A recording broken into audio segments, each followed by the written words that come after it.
sac120 number 3. Get a block on a flat frictionless ramp extending downward from a wall at an angle of 23 degrees with respect to the horizontal. I want to go ahead and sketch that for a while. Get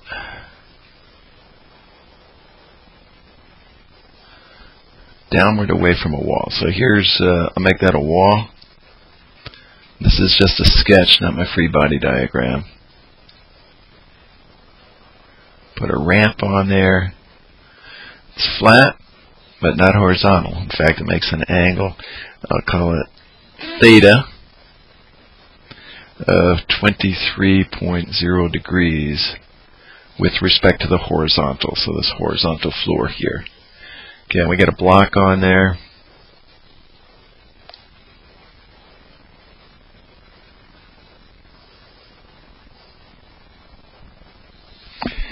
And it's held in place by a string. This thing is frictionless, so no friction. Held in place by a string, one end of which is fastened to the wall, and the other attached to the 35-degree angle with the horizontal. So this is a bigger angle than the 23 degrees. I'll have it going up about like that, where if I indicate the horizontal on there, I've got this angle, which I'll call theta sub s for theta string.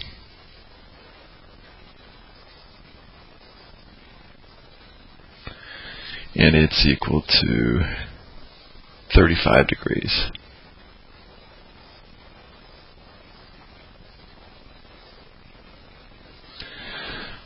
Alright. That's the angle between the horizontal and the string. And then they want the tension in the string. Alright, let's draw a free body diagram for the object. Put the block right there.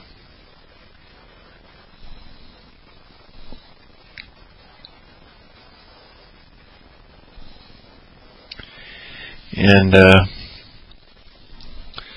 I got much in the way of forces in any particular direction, I think not. Like the normal force is perpendicular to the ramp, but there's no force along the ramp. There's at best I can get one force to be along any particular coordinate direction that I choose.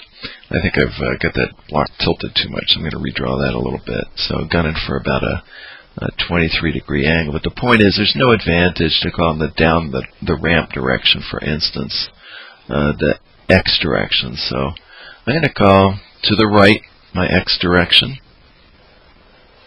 In this case, usually when there are ramps, the down the ramp direction is a good direction because there's perhaps some acceleration in that direction, or there's a frictional force in that direction, plus the normal force is always perpendicular to the ramp. But this time, I see no advantage, so I'm going to stick with my horizontal and vertical axis as the x and the y axis. Okay, then as far as forces are concerned, I've got the weight acting down. I'll call it W. They do give the mass, so I'll be taking advantage of the fact that W is equal to mg in order to get actual values. I do have the normal force perpendicular to the ramp. Call it N for normal force.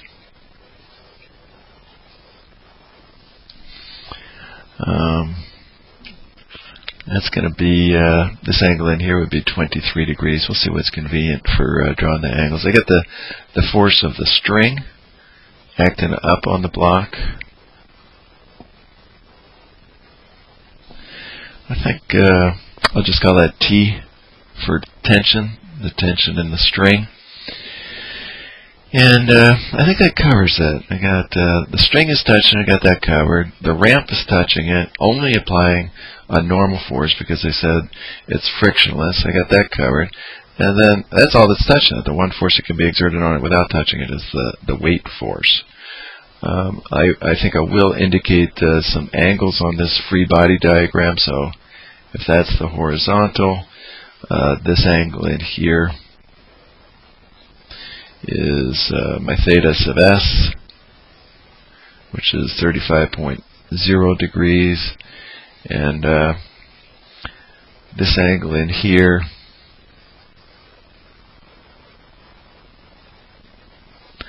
if I go all the way down to the ramp direction, perpendicular to the normal force, this angle is the theta, which is 23.0 degrees, and this angle I'll call theta prime. It's going to be 90 degrees, exactly 90, minus 23.0 degrees, good to 3 sig figs, which is 67.0 degrees. Here I'm not using sig fig notation, the 90 is exact. So theta prime is 67, and I think I'm ready to start breaking these vectors up into components. My plan is to draw a new free body diagram where all the forces are either along the same direction as each other or perpendicular to each other. Here we've got all kinds of angles involved, so I need a new free body diagram. I am choosing the x and y axes as the horizontal and vertical axes, so I want to break up the normal vector, for instance, into components along those two axes. So there's my x and y axis. I'll draw the normal vector on this diagram.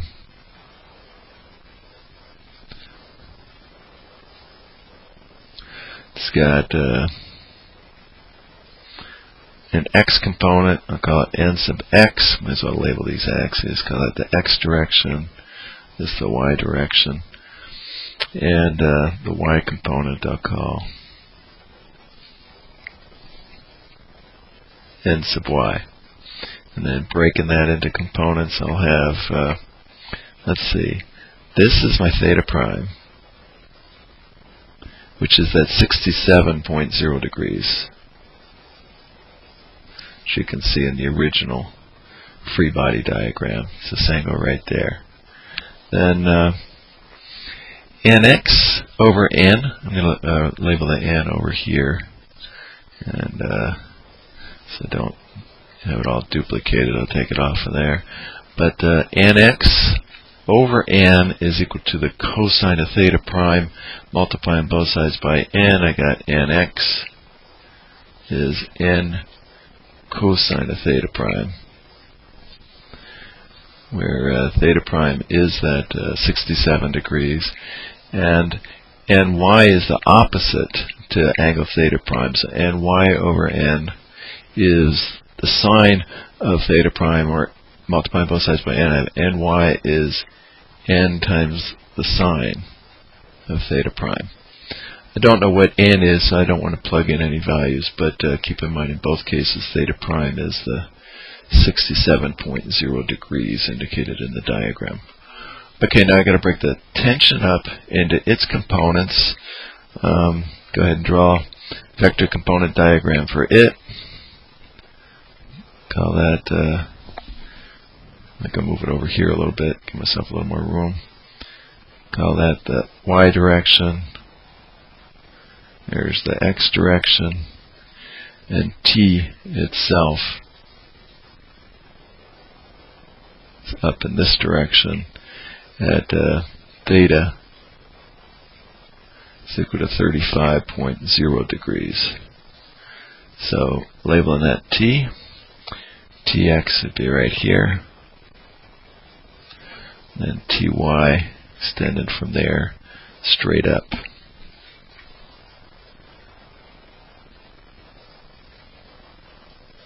So there's ty.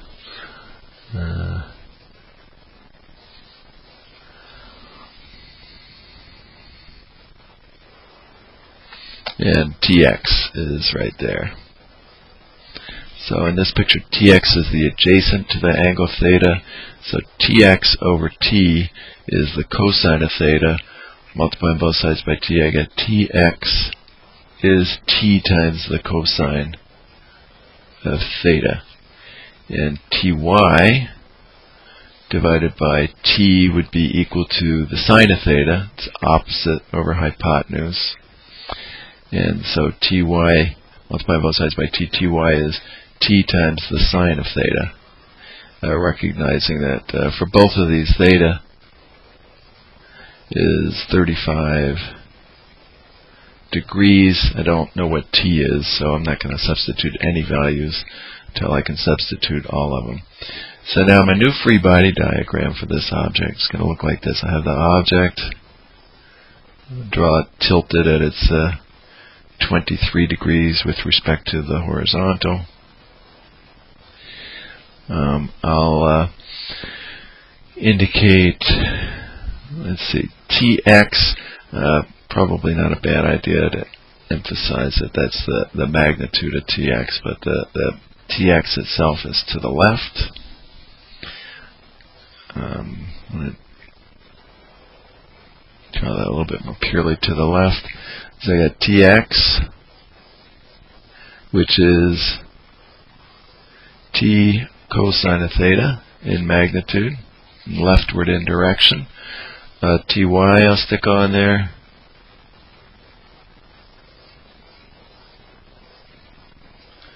T sine of theta.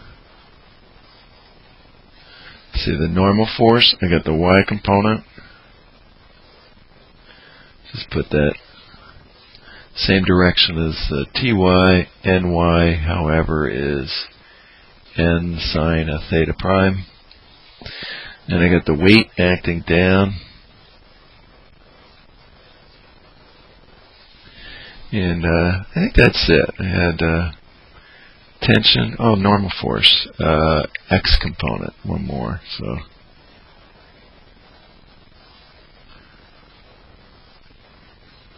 n sub x, which is n cosine of theta prime.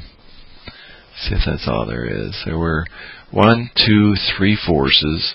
I made that one into 2 components, bring us up to 4, and then that one into 2, bring us up to 5 arrows I should expect to have on this. And I go 1, 2, 3, 4, 5. Okay, I got them all covered. The acceleration is 0. Wouldn't have hurt to include that info up here on the original free body diagram, but this is a statics problem. Not only is the velocity a constant, it's a constant at 0. Let's start summing forces. I'm going to sum forces in the to the right direction first. Another arbitrary choice. See what I can get out of this. Keep in mind, I'm looking for the tension in the string. I'm looking for the capital T that appears both here and here. Some of the forces to the right has to be equal to 0 for this object. So that would be this force, and then that one added in with a minus sign. I'm going to write it directly as n cosine of theta prime. That takes care of that arrow. And then plus this arrow, but to the left, so minus t times the cosine of theta is equal to 0. You got 2 unknowns. The theta and the theta prime are known, but the t and the n are unknown, so I can't solve that. Might as well move on. Get another equation from the y component. I get ny plus ty minus w equals 0, and I'll write it as n sine of theta prime plus t sine of theta minus mg equals 0. Working directly from the diagram. Plus t sine of theta minus mg equals 0. Alright, this one's got 2 unknowns as well, so I can't solve it by itself. But look at them together. I got 2 equations, 2 unknowns. I can solve this simultaneous set of equations for either n or t. I want t. I want to get t, so the shorter method is to solve one of them for n, and I find it easiest if I pick the easy equation. Solve that for n in terms of t, and then plug the result in here for n, and solve the resulting equation for t. That is to say, from here, I get n cosine of theta prime equals t cosine of theta, or n is equal to, divide both sides by cosine of theta prime, cosine of theta divided by cosine of theta prime all times t. So I've rearranged the order a little bit here at the same time, but I've got an expression for n. Now what I got to do is take that expression for n, substitute it into the second equation right here, and I'll get an equation that has just t in it. That's the wrong spot though. Got to substitute it in here where n actually occurs in that equation.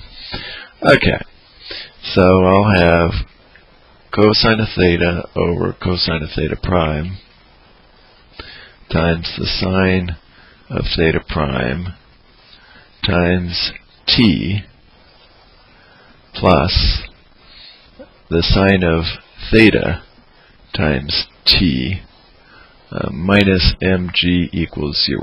Just do the substitution step, and I'll gather everything with t on the left, everything without t on the right, and I'll have the same expression, cosine of theta divided by cosine of theta prime times sine of theta prime times t plus sine of theta all times t equals mg.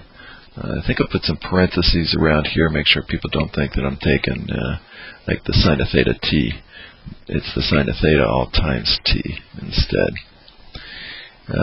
Factor out the t, so I have cosine of theta over cosine of theta prime times sine of theta prime plus the sine of theta all times the t equals mg. I could divide both sides by cosine of theta prime at that point. I think I want to get rid of fractions for the moment, so I'll just multiply both sides of the equation by cosine of theta prime. Does that make life any easier? Not very much, but I'm going to do it anyway. So I get cosine of theta, sine of theta prime, just so the fractions aren't getting too deep. Fraction within a numerator or denominator of a fraction, plus sine of theta, cosine of theta prime. So I've multiplied cosine of theta prime times both these terms. Still all times t, and it's equal to mg times the cosine of theta prime. And then t is going to be equal to, dividing both sides by all this, I get cosine of theta prime all divided by cosine of theta sine of theta prime plus sine of theta cosine of theta prime times mg. Get this cosine of theta prime here, here, and if I divide top and bottom by it, I'll have a sine of theta prime over cosine of theta prime, which is the tangent of theta prime. So I choose to divide top and bottom by cosine of theta prime. Probably this is where I should recognize that. I think I'll back it up a little bit. This right here, sine of theta prime over the cosine of theta prime, is the tangent of theta prime. So it'd be a little bit shorter of me to not multiply both sides by cosine of theta prime. Let's see if I can back this thing up that far.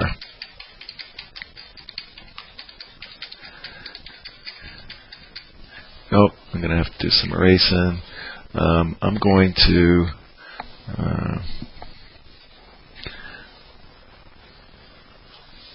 replace this with the tangent of theta prime.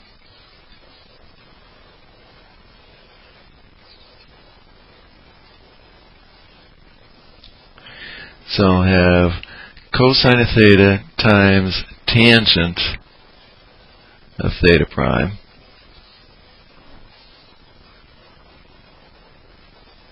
That's sine of theta prime over cosine theta prime is that. And then over here, I'm not multiplying everything through by the cosine of theta prime. Changed my mind on that. And now I think I got a much simpler expression for t. T is going to be equal to mg divided by cosine of theta tangent of theta prime plus sine of theta. That way I won't have so much stuff to substitute in there. Alright. That being the case, go ahead and substitute the values with the units. That's going to be t is equal to, I'm going to come up here, the mass was given as 1.4 kilograms.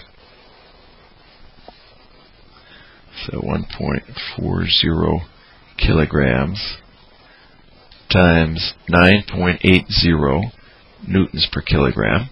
It's our gravitational force constant.